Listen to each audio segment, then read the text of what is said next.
Good morning student. இப்போ நான் பார்த்துட்டு இருக்கிறது நம்ம சாய்வேத் அகாடமி சார்பா பிஜிடிஆர்பி காமர்ஸ் ஆன்லைன் கிளாஸஸ் போயிட்டு இருக்கு. ஸோ அதுல ஸ்லிப் டெஸ்ட் வந்து 24 இப்போ வச்சோம். அது வந்து யூனிட் 2 ஓகேங்களா, மார்க்கெட்டிங் உள்ளதுதான். சரி, இந்த ஸ்லிப் டெஸ்ட் வந்து இப்போ டிஸ்கஸ் பண்ண போறோம், ஷார்ட்கட் வச்சு பண்ண போறோம். ஓகேங்களா, ஓகே, ஒன் பை ஒன்னா பார்த்தோம்னா ராஜா. According to the text, a product is a bundle of dash attributes கேட்கறாங்க. அதாவது இந்த பண்புகள் சொல்லுவோம் இல்லையா, அதான் ஒரு பொருளுடைய அந்த பண்புகள் பார்த்தா அது வந்து tangible and intangible ரெண்டுமே இருக்கும். ப்ராடக்ட்டுக்கு வந்து டேஞ்சிபிள் உண்டு, இன்டான்ஜிபிள். ஆல்ரெடி நம்ம கிளாஸஸ்ல கொடுத்துருப்போம். உதாரணம் சொல்லிடுறேன். இப்போ வந்து டேஞ்சிபிள் அப்படின்னா தொட்டு பார்த்து உணரக்கூடிய மாதிரி, அந்த மாதிரி. ஸோ குட்ஸ் இல்லை, அதை வந்து குட்ஸ்ன்னு சொல்லலாம். இன்டான்ஜிபிள் வந்து சர்வீஸ் எடுத்துக்கலாம். இது ரெண்டுமே இதுல வரும் ப்ராடக்ட்ல. ஸோ குட்ஸுக்கு ஒரு உதாரணம் பார்த்தா டிவி, கம்ப்யூட்டர், லேப்டாப், வாட்ச் எல்லாமே. ஏன்னா அதை பார்க்க முடியும், அதை வந்து தொட்டு பார்க்கலாம், எல்லாம் பண்ணலாம். சர்வீஸ் எடுத்துட்டா டாக்டர், டீச்சர், லாயர் எல்லாம் கிளாஸஸ் நடத்திருப்பேன். ஸோ அதுவும் சர்வீஸ். ஸோ அது இன்டான்ஜிபிள். இதுதான் இங்க சொல்றாங்க. ஸோ ப்ராடக்ட்ங்கிறது ரெண்டு பண்புகளும் உள்ளடக்கி இருக்கும், டேஞ்சிபிள், இன்டான்ஜிபிள். டேஞ்சிபிள் இஸ் என்னது கால்ட் அஸ் குட்ஸ், சரிங்களா, குட்ஸ்ன்னு சொல்லுவோம். இன்டான்ஜிபிள் அப்படிங்கிறது சர்வீஸ் சொல்லுவோம். அதுக்கான உதாரணமும் சொல்லிட்டேன், சரிங்களா. ஓகே, நெக்ஸ்ட் கொஸ்டின் போயிடலாம்.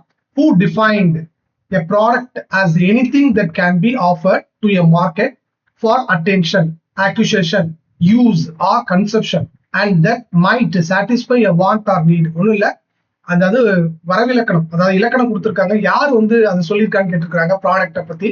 அது வந்து என்னன்னா, அதாவது பார்த்தோன்னு சொல்லல, அது கொடுக்குற வந்து மார்க்கெட்ல அட்டென்ஷன், கவனத்தை ஈர்க்கும் தன்மை, அப்புறம் அதை வாங்குறது, அப்புறம் அதை நுகர்வது, கன்சப்ஷன், சரிங்களா. இதன் மூலம் வந்து அந்த என்ன சொல்றது, அந்த தேவையை வந்து பூர்த்தி செய்யப்படுகிறது, அவ்வளவுதான். இது ப்ராடக்ட் கொடுத்துருக்க வரைவிலக்கணம். அது யாரு கொடுத்துருக்கான்னு கேட்கறாங்க. அப்ப என்ன சொல்லியிருக்கேன், இந்த மாதிரி கொடுக்கும்போது நீங்க அந்த பர்சனையும் இந்த வாக்கியத்தில் உள்ள, இந்த சென்டென்ஸ்ல உள்ள சில கீ பாயிண்ட் லிங்க் பண்ணிக்கணும், அப்பதான் மறக்காது. இப்ப நான் பாருங்களேன், நான் ஆல்ரெடி சொல்லிட்டேன், பிளிப் கோட்ல வந்தாலே பிலிப்ஸ் பல்ப் நான் வச்சுருந்தேன். ஸோ பிலிப்ஸ் பல்ப் ஸ்ட்ராங், ஏன்னா இங்க என்ன இருக்குன்னா கேரி ஆம்ஸ்ட்ராங், சரிங்களா, அவர் வந்து ரெண்டு பேரும் சொல்லியிருக்காங்க. ஸோ அதனால இந்த ஸ்ட்ராங்குங்கிற வேர்டுக்காக எடுத்திருக்கேன். ஸோ பிலிப் கோட்ல இருக்க பிலிப்ஸ் பல்ப் ஸ்ட்ராங்கா இருக்கும். அதை வந்து என்ன பண்ணுது அப்படின்னா அட்டென்ஷனை வந்து ஈர்த்து, அட்டென்ஷன், சரிங்களா, அட்டென்ஷன் இங்க சொல்றோம் அந்த வார்த்தை, இந்த அட்டென்ஷனை ஈர்த்து, அட்டென்ஷனால ஈர்க்கிறதா, அட்டென்ஷனை ஈர்த்து, அக்யூசியேஷன் மீன்ஸ் பையிங், வாங்க வைக்குது, அதே சமயம் யூஸ், அதை பயன்படுத்த வைக்குது, சரிங்களா, பிலிப்ஸ் பல்ப். அப்ப இந்த மூணு கீ பாயிண்ட சொன்னோடனே நம்ம என்ன பண்ணிடலாம், நமக்கு ஒரு ஐடியா கிடைச்சிடும். சார் சொல்லியிருக்காங்க attention, acquisition, use or consumption. அப்ப இந்த மூணு கீ பாயிண்டோட ஒத்து போறது Philips bulb, Philips Kotler and என்னது கேரி ஆம்ஸ்ட்ராங். ஓகேங்களா, இப்படிதான் கொண்டு வரணும். இப்படி லிங்க் பண்ணிட்டீங்கன்னா உங்களுக்கு டக்குன்னு மறக்காது, டக்குன்னு எடுத்துடலாம், சரிங்களா. ஏன்னா ஒரு பொதுவா பத்தி எல்லாரோட ஆத்தரும் கேட்க மாட்டாங்க, ரொம்ப இம்பார்ட்டன்ட். இந்த ஸ்டான்டன், பிலிப் கோட்ல இருந்து முக்கியமானதான் கேட்பாங்க இல்லையா, எல்லா ஆத்தரையும் கேட்க மாட்டாங்க. ஸோ அப்படிங்கிறப்ப நம்ம எடுத்துடலாம், ஆன்சர் எடுத்துடலாம். ஓகே, இது மாதிரி பண்ணுங்க. இது இந்த டிஃபைன் பண்ற கொஸ்டின் வந்தாலே இந்த மாதிரி கீ பாயிண்ட்ல பண்ணுங்க. நானும் கொஸ்டின் பேப்பர் ஷார்ட்கட் கொடுத்துருப்பேன், அதே எடுத்துக்கணும், போதுமானது. So banking, insurance, tax return preparation, சரிங்களா. என் கம்பெனி ஆஃபர் பண்ணுது banking, insurance or tax return preparation is example of எந்த டைப் ஆஃப் ஃபீச்சர் கேட்கறாங்க. ஸோ அது இன்டான்ஜிபிள் ஆட்ரிபியூட்ஸ். நான் பேர் சொல்ல பாத்தீங்களா, ப்ராடக்டா சர்வீசஸா. ஸோ இது சர்வீஸ் கேட்டகரியில வந்துடும். Because banking, insurance, college, teaching, lawyer எல்லாமே இதுக்குள்ள வந்துருவாங்க. ஸோ டாக்ஸ் ரிட்டர்ன் பண்ணி, ஸோ வந்து இது வந்து இன்டான்ஜிபிள் என்னது ஆட்ரிபியூட்ஸ், பண்புகளை கொண்டு இருக்கும். என்ன ஃபார்ம்ல, எந்த வடிவம்னா சர்வீஸ்ங்கிற வார்த்தையில, ஓகேவா, அந்த அந்த அந்த வடிவத்துல பெற்றிருக்கும்.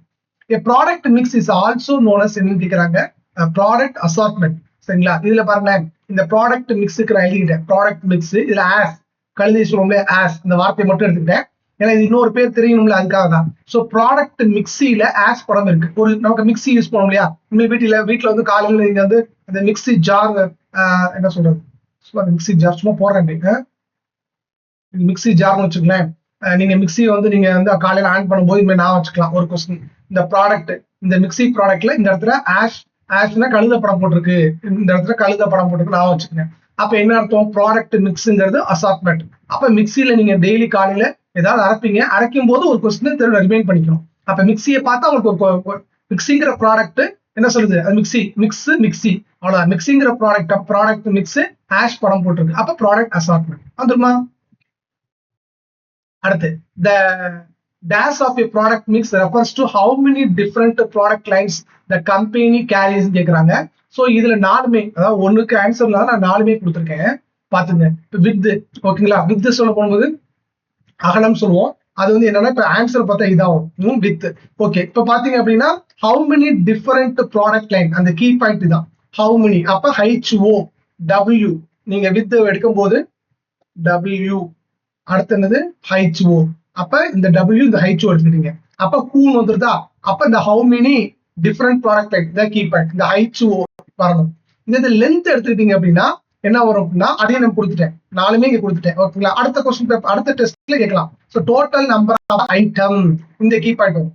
இங்க key point how many different product line, இங்க கீ பாயிண்ட் வந்து total number of the item. அப்ப ஐட்டம்ல IT இருக்கா, லென்த்ல L இருக்கா, LIT லிட், LIT லிட் நான் வச்சுக்கணும். அடுத்து டெப்த், டெப்த்தை பொறுத்தளவுக்கு நம்பர் ஆஃப் வேரியன்ட் அப்படிங்கிற கீ பாயிண்ட் வரும். அப்ப நான் DEVA தேவா, DEVA தேவா. ஓகேவா, அப்புறம் கன்சிஸ்டன்சி அதுல வந்து என்னன்னா எண்ட் யூஸ்ங்கிற வரும். ஸோ அப்ப எண்டு, இப்ப கோ எண்டு, கோ எண்டு, கோங்கிறது இங்க கோ, சரிங்களா, இதுல எண்டு, அப்ப கோ எண்டு. அப்ப என்ன வித் வரும்போது பாத்தீங்கன்னா உங்களுக்கு வந்து பாத்தீங்கன்னா அந்த டிஃபரெண்ட் ப்ராடக்ட் லைன் வரும்போது ஹவு மீனிங்கிற HO வச்சுக்கோங்க. ஏன்னா இதுக்கு வர்றது இதுக்கு மாறாது, இதுக்கு வர்றது இங்க வராது, எல்லாம் அதுக்கு என்ன கீ பாயிண்டோ அதை தான் அழகா எடுத்திருக்கேன். ஸோ WHO வந்துட்டா கண்டிப்பா அது என்னது வித்துக்கு வருது. அடுத்து லென்த் பொறுத்தளவுக்கு LIT, அப்ப லிட் ஐட்டம்ஸ். டெப்த்தை பொறுத்தளவுக்கு வேரியன்ட் DE தேவா. கன்சிஸ்டன்சியை பொறுத்தளவுக்கு கோ எண்ட், ஏன்னா எண்ட் யூஸ், அவ்வளவுதான். ஸோ இந்த கொஸ்டினை எப்படி வேணா கேட்கலாம். அப்படி கேட்டாங்கன்னா நீங்க என்ன பண்ணிக்கலாம், இப்ப இது கேட்டிருக்காங்க அகலம் வித்து கேட்டிருக்காங்க, அடுத்தடுத்து வரதுல வந்து பாத்தீங்கன்னா இதெல்லாம் கேட்கலாம். ஸோ கேட்கும்போது நீங்க என்ன பண்ணலாம், அது எல்லாத்துக்குமே ஷார்ட்கட் கொடுத்துட்டு பாத்துக்கணும். ஓகேங்களா, ஸோ அடுத்து 6th பார்க்க ராஜா. The product life cycle is a generally termed as the product market life cycle. அது assertion, reason. And old product in a development market market like Mumbai. ஓகேங்களா, டெவலப்மெண்ட் மார்க்கெட் வந்து மும்பை போல old product.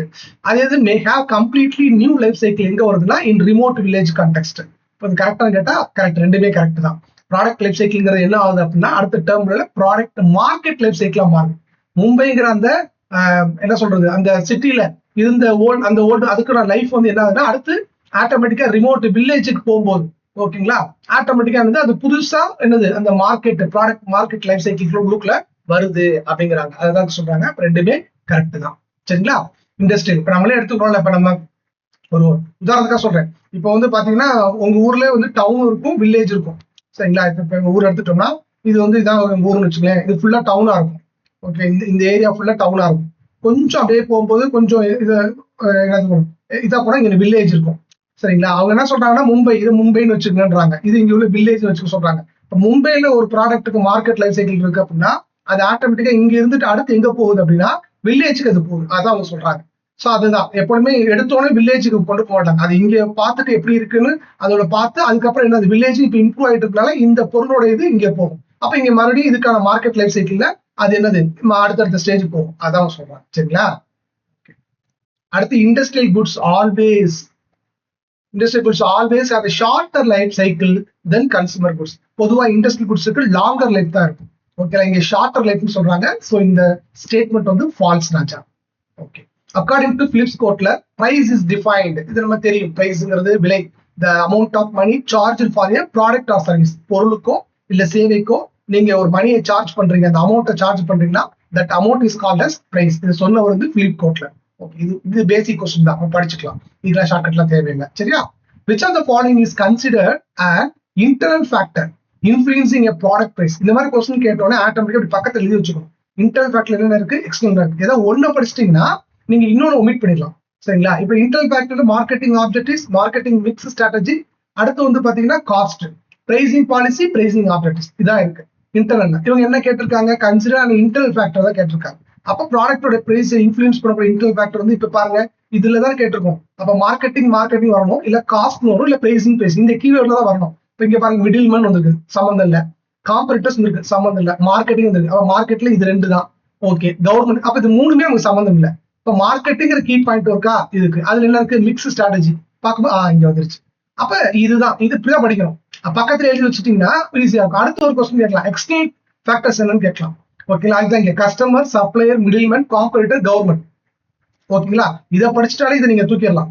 அப்படி இதுவும் சேர்த்து படிக்கணும்னு ஆசைப்பட்டு அந்த சொல்ற மாதிரி எக்ஸ் கவர்மெண்ட் வந்து சப்ளையர், மிடில்மேன், காம்படிஷனை கஸ்டமருக்காக தடுத்தது. எக்ஸ் கவர்மெண்ட், அப்ப எக்ஸ்ங்கிறப்ப என்ன இங்க வந்துரும், ஓகேங்களா? இப்ப இதுல பாருங்க, மிடில்மேன், காம்பரேட்டர், கவர்மெண்ட் இருக்கா, எக்ஸ்டர்னல். எக்ஸ்ங்கிறப்ப எக்ஸ், அது எக்ஸ்டர்னல். கவர்மெண்ட்ங்கிறது government one of the factor. Suppliers middleman, suppliers middleman. அடுத்து காம்படிஷன், ஏன்னா காம்பரேட்டர் வந்துருக்கல, காம்படிஷன். சப்ளை மிடில்மேன் காம்படிஷனை கஸ்டமர் வந்திருக்கு, அதனால கஸ்டமருக்காக தடுத்தது எக்ஸ் கவர்மெண்ட். இதுக்கு முன்னாடி இந்த கவர்மெண்ட் வந்து சப்ளையர் மிடில்மேன் காம்படிஷனை நம்ம நுகர்வோருக்காக கஸ்டமருக்காக தடுத்தது. அவ்வளவுதான். இப்படிதான் நம்ம பிரிச்சு படிக்கணும், சரிங்களா? Which pricing policy ignore altogether the influence of demand, competition and all other external forces? So பார்க்கும்போது வந்து காஸ்ட் பேஸ்டு பிரைசிங் பாலிசி, ஓகேங்களா? அதுலதான் வரும். ஸோ இதை நம்ம ஞாபகம் வச்சுக்கிறதுக்கு, காம்படிஷனால டிமாண்ட் குறையும், காஸ்ட் ஆல்சோ என்னது ரெடியூஸ் ஆகும், இங்கே தான் சொல்றான். ஸோ எந்த பிரைசிங் பாலிசி வந்து இக்னோர் பண்ணுது, influence of demand, competition and all of external forces. இப்போ காஸ்ட், ஸோ இந்த வார்த்தை அதான் காம்படிஷன், டிமாண்ட், இந்த ரெண்டு கீ பாயிண்ட். காம்படிஷனால டிமாண்ட் குறையுது, அப்ப ஆட்டோமேட்டிக்கா காஸ்ட் வந்து என்னது குறையும். அதான் காஸ்ட் பேஸ்டு பிரைசிங் பாலிசி. அதான் influence of demand, competition and all other external forces, சரிங்களா? That is important. பார்த்தோம்னா எக்ஸ்டர்னல் ஃபோர்சஸ் இதெல்லாம். அடுத்து வந்து பாத்தீங்கன்னா question number 11. Tata shoe company fixing the price of shoe or chappals at ₹399.95. இது வந்து எதுக்கு example? Classical example of odd price. ஆர்மெண்ட் சொல்லுவோம்ல, ஒற்றைப்படையன், அவ்வளவுதான். அதுக்கு தான் இது சிம்பிள் கொஸ்டின் தான், அதை கேட்கிற கொஸ்டின் பார்த்து வச்சுங்க. The practice where a retailer arrives at the selling, இதுல வந்து என்ன கேட்பாங்கன்னா இந்த பெனட்ரேஷன் பிரைஸ் கேட்பாங்க, ஓகேங்களா? போன தடவை கூட டிஆர்பில கேட்டிருந்தாங்க பெனட்ரேஷன், 2021 நினைக்கிறேன், ஓகேங்களா? அந்த பெனட்ரேஷன் பிரைஸ் ஸ்கிம்மிங் பிரைஸ் அடிக்கடி டிஆர்பில கொஸ்டின் வர வேண்டியது. அதுக்கு நம்ம ஷார்ட்கட்லாம் போட்டிருப்போம், ஓகேங்களா? அடுத்தடுத்து வரதுல நம்ம சொல்றேன், சரிங்களா? ஏன்னா ஒவ்வொருத்தரையும் ஒவ்வொரு விதமான கொஸ்டின் கேட்போம். இதுல இதை கேட்டிருக்கோம், அடுத்து வந்து ஸ்கிம்மிங் கேட்கலாம். அப்படி வரும், இதுல இல்ல, இல்லைன்னா அதை சொல்லியிருப்பேன், ஷார்ட்கட் சேர்த்து சொல்லியிருப்பேன். ஸோ ஸ்கிம்மிங், பெனட்ரேஷன் இந்த ஆப்ஷனா கூட இல்லை.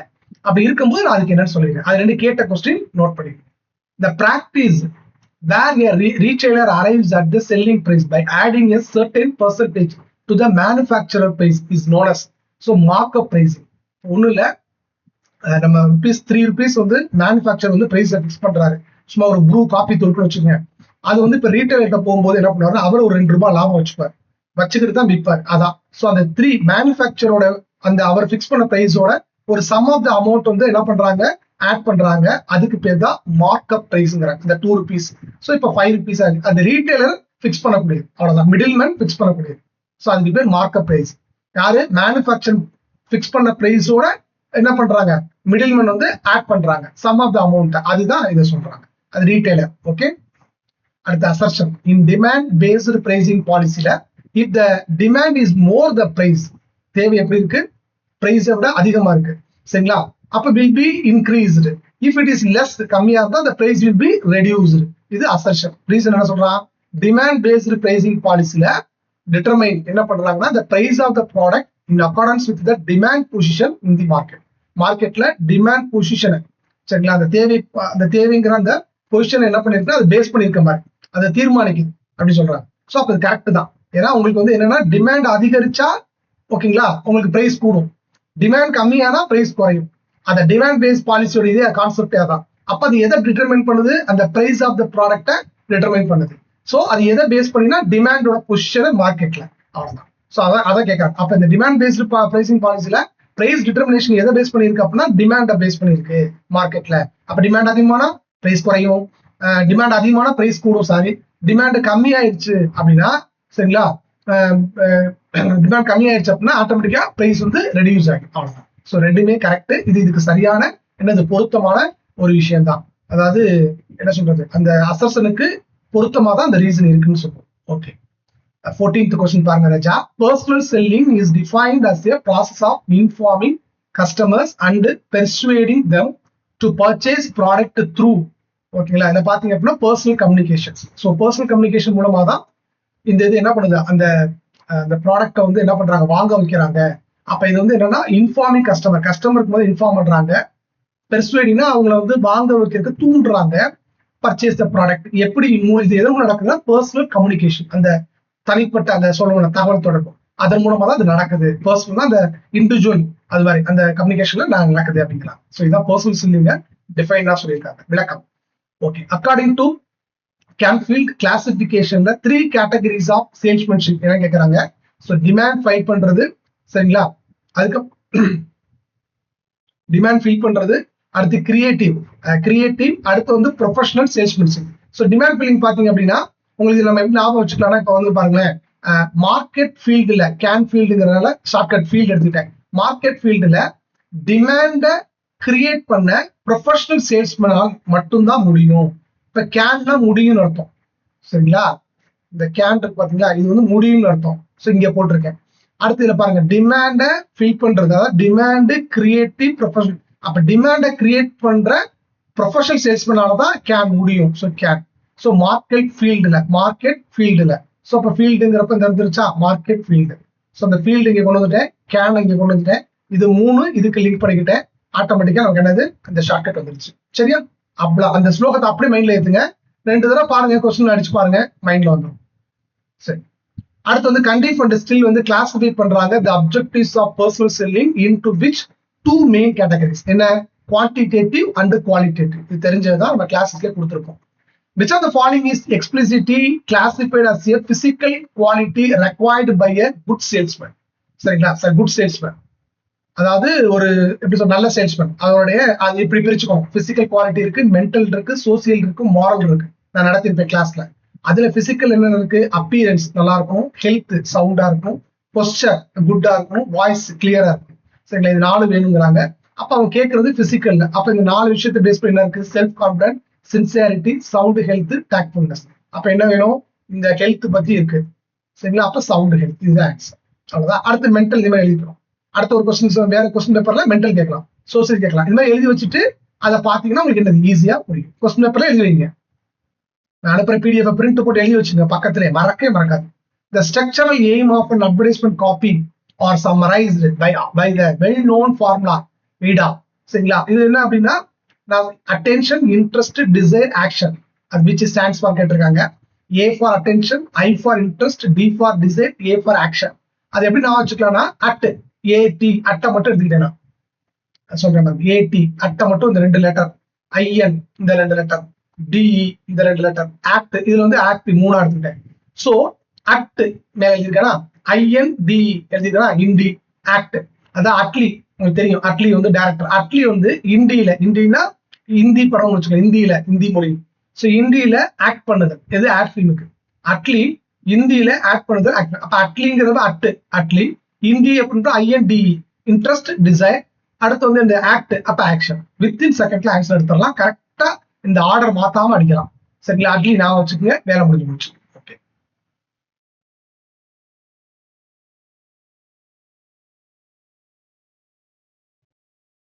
a coupon is certificate issued along with a product that entitle the holder to a specified saving or a cash refund upon purchase.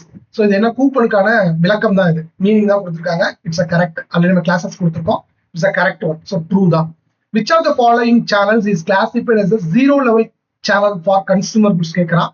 So பொதுவா வந்து இந்த இதுல பாத்தீங்கன்னா உங்களுக்கு வந்து ப்ரொடியூசர், ஹோல்சேலர், ரீட்டைலர், கன்சூமர், இதுதான் பேசிக்கான சேனல் ஆஃப் டிஸ்ட்ரிபியூஷன். உற்பத்தியாளர் இருப்பாங்க, அப்புறம் ஹோல்சேலர், என்ன சொல்றது மொத்த விற்பனையாளர், அப்புறம் சில்லறை விற்பனையாளர் ரீட்டைலர், அப்புறம் கன்சூமர். ஸோ இப்ப நடுவில் இந்த 2 பேருக்குமே வேலை இல்லை, இந்த 2 பேருக்குமே வேலை இல்லை. ஸோ டைரக்டாவே ப்ரொடியூசர் வந்து என்ன பண்றாரு அப்படின்னா உற்பத்தியாளர் கன்சூமரை பாத்துக்கிறாரு. ஸோ அப்ப இது 0, யாருக்கும் இங்க வேலை இல்லை, அதான் 0 லெவல் சேனல். ஸோ அப்ப ஆன்சர் வந்து ப்ரொடியூசர், கன்சூமர். ப்ரொடியூசர் டைரக்டா என்ன பண்றாரு, கன்சூமர் வித்துட்டு போயிருக்காரு. நீங்க இதுல பாக்கலாம், உழவர் சந்தையில ப்ரொடியூசர்னா விவசாயி அவன் உற்பத்தி பண்றத நேரடியா கன்சூமர் வித்துட்டு போயிருவார் உழவர் சந்தையில. அதுதான் கவர்மெண்ட் உழவர் சந்தைங்கிற ஆரம்பிச்சாங்க.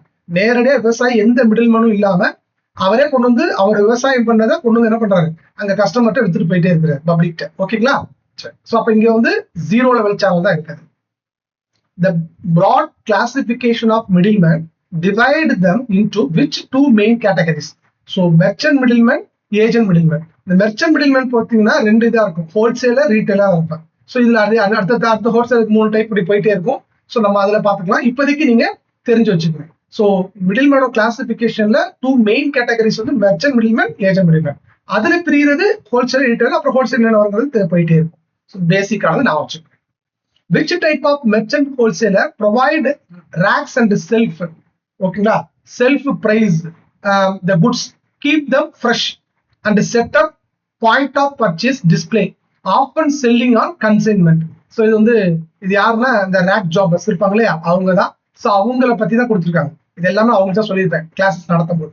இவர் தான் என்னது இந்த மாதிரி என்ன பண்றாரு, பிரைஸ் ஃபிக்ஸ் பண்ணி அந்த பாயிண்ட் ஆஃப் பர்ச்சேஸ் சொல்லக்கூடிய அந்த என்னது அந்த பேசிக்கா ஃப்ரண்ட்ல டிஸ்பிளே பண்ணி என்ன பண்றாரு, சேல்ஸ் பண்றாரு. So rack jobbers. The word retail is derived from French word எதுன்னு கேட்கலாம், டு கட் அகைன். நான் வச்சுக்கலாமா ஷார்ட்கட்டு? Retail, retailer. ஆரஞ்சு எப்படின்னா பிரெஞ்சுனா ஆரஞ்சு சொல்லி கொடுத்துருக்கேன். லாட்டின்னா லத்தீன் நான் வச்சு சொல்லியிருப்பேன் ஷார்ட்கட்ல. இது பிரெஞ்சு ஆரஞ்சு, பிரெஞ்சு ஆரஞ்சு, அந்த ப்ரொனன்சியேஷன் ஒத்து வரும். ஸோ ரீட்டைலர் ஆரஞ்சை திரும்பவும் கட் பண்ணிக்கிறார். திரும்பவும்னா ஒன்ஸ் அகைன் சொல்லுவோம், எகைன் கட் பண்றது. ஸோ கட்டுனா கட் பண்றாரு, கட்டு. திரும்பவும்னா எகைன் அர்த்தம். அப்ப to cut again. French orange. அப்ப ரீட்டைலர்னு ஒருத்தர் என்ன பண்றாரு, ஆரஞ்சு பழத்தை என்ன பண்றாரு, கட் பண்றாரு திரும்பவும். அப்ப கட்டுன்னு cut again. Orange equal to French. So யாரு, ரீட்டைலர். முடிஞ்சு போச்சு. ஓகே. இந்த ஃப்ரூட் கடையில் போய் ஃப்ரூட்ஸ் வாங்கினா நான் வச்சிருக்கேன். அந்த கடையில உள்ளவர் ஆரஞ்சு பழத்தை கட் பண்றாரு. சரிங்களா, ஃபர்ஸ்ட் ரெண்டா கட் பண்ணிட்டாரு, கொடுக்கும்போது திரும்ப மறுபடியும் ரெண்டா கட் பண்றாரு. ஓகே, அப்படி ஞாபகம் வச்சுன்னா உங்களுக்கு கரெக்டா கிளியரா புரிஞ்சோம். இனிமேல் ஃப்ரூட்ஸ் கடை போகும்போது இந்த கொஸ்டினோட ஞாபகம் வரும். ஸ்ட்ரீட் ட்ரேடர்ஸ் இதான் ஷார்ட்கட்ஸோட ஹெல்ப். என்னது இதான் மெயினா ஹெல்ப் பண்றது தான், மார்க் இன்க்ரீஸ் பண்றது. இந்த மாதிரி நீங்க பார்க்கக்கூடிய கேட்கக்கூடிய விஷயங்களை மைண்ட்ல கொண்டு வந்துட்டாலே நிறைய கொஸ்டின்ஸ்க்கான ஆன்சரை ரொம்ப சிம்பிளா எடுத்துட்டு போயிடலாம். ஹாப்பியா நிறைய மார்க் நம்ம ஸ்கோர் பண்ண முடியாதனால. Street traders strategically target the floating population by choosing to set up business at the bus stop, railway station, a busy commercial educational institution. So கேட்குறாங்க.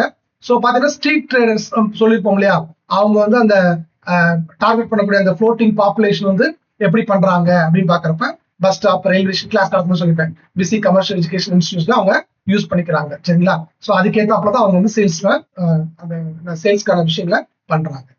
அடுத்து middleman can be eliminated. Assertion reason. Asserts என்ன சொல்றாங்க, middleman can be eliminated from distribution channels. Distribution சேனல்ஸ்ல இருந்து என்ன பண்ணலாம், மிடில்மேனை eliminate பண்ணலாம், நீக்கிடலாம். But there marketing function cannot be completely eliminate. ஆனா அவங்கள நீக்கிடலாம், அவங்க செய்யக்கூடிய அந்த மார்க்கெட்டிங் ஃபங்க்ஷன் இருக்கு பாத்தீங்களா, அதை நம்ம கம்ப்ளீட்டா என்ன பண்ண முடியாதா, எலிமினேட் பண்ண முடியாது, நீக்க முடியாது. காரணம், in the absence of middleman manufacturers will be over burden with essential distribution functions like assembling, grading, warehousing, risk bearing. ஓகேங்களா, இதெல்லாம் சொல்றாங்க. ஸோ அப்படி பார்க்கும்போது மிடில் மேனை நீங்க இல்லாம பண்ணிட்டீங்க அப்படின்னா, அவரை நீக்கிட்டீங்க அப்படின்னா மேனுஃபேக்சருக்கு ஓவர் பர்டன் ஆயிருமா. ஏன்னா இந்த டிஸ்ட்ரிபியூஷன் ஃபங்க்ஷன், அதுல அசம்பிள் பண்றது, கிரேடு பண்றது, வேர்ஹவுசிங் கொடுக்கறது, பாதுகாக்க, ரிஸ்க் பீரிங். ஸோ அதனால மிடில் மேன் கண்டிப்பா வேண்டும். அப்படி நீங்க ஆப்ஷன் கொடுத்தீங்கன்னா மார்க்கெட்டிங் ஃபங்க்ஷன்ஸ் என்ன ஆகும், அது கம்ப்ளீட்டா அதாவது என்ன சொல்றது ப்ராப்ளம் ஆகும் அப்படிங்கிறாங்க. அப்ப அசர்ஷனும் கரெக்ட், ரீசனும் கரெக்ட். சரிங்களா, ரெண்டும் கரெக்ட். ஓகே டியர் ஸ்டூடெண்ட்ஸ், இப்போ நம்ம ஸ்லிப் டெஸ்ட் 24ல 25 கொஸ்டின்ஸ் கிளியரா பார்த்திருக்கோம். முடிஞ்ச அளவுக்கு நான் எதெல்லாம் ஷார்ட்கட் முடியுமோ அழகா கொடுத்துருக்கேன். இந்த கொஸ்டின் நல்லா பாருங்க. பார்த்து முடிச்சுட்டு எகைன் ஒரு தடவை நீங்க என்ன பண்ணுங்க அப்படின்னா, நான் அனுப்பின பிடிஎஃப் பிரிண்ட் போட்டு மறுபடியும் டெஸ்ட் அடிங்க. இதுக்கு முன்னாடி நீங்க டெஸ்ட் அடிச்ச மார்க்குக்கும் நம்மளுடைய இந்த ஷார்ட்கட்ஸ் வீடியோ பார்த்துட்டு அதுக்கப்புறம் அடிக்கக்கூடிய மார்க் ரெண்டையும் கம்பேர் பண்ணுங்க. உங்களுக்கு கண்டிப்பா மார்க் இன்க்ரீஸ் ஆகும். ஓகேங்களா, இதை அப்படியே இம்ப்ரூவ் பண்ணுங்க. வருகிற பிஜிடிஆர் தேர்வுல சக்சஸ் பண்ணுங்க. வாழ்த்துக்கள். அடுத்த ஒரு வீடியோல சந்திக்கிறேன். Thank you student.